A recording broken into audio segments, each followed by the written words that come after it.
In today's video, I'm going to show you how to fix mobile data not working on iPhone. First, turn off your mobile data. While you're at it, also switch off Wi-Fi, Bluetooth, and any other connections. Wait for a few seconds, then turn them all back on. Try using mobile data again.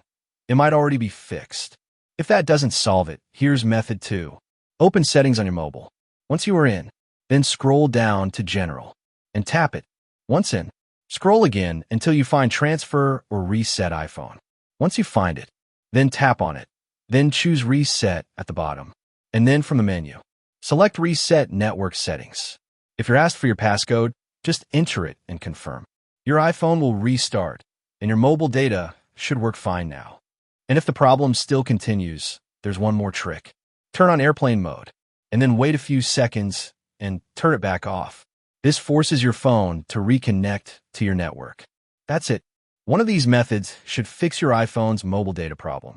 If you found this video helpful, don't forget to give it a thumbs up and subscribe for more tech tips and tricks. Thanks for watching.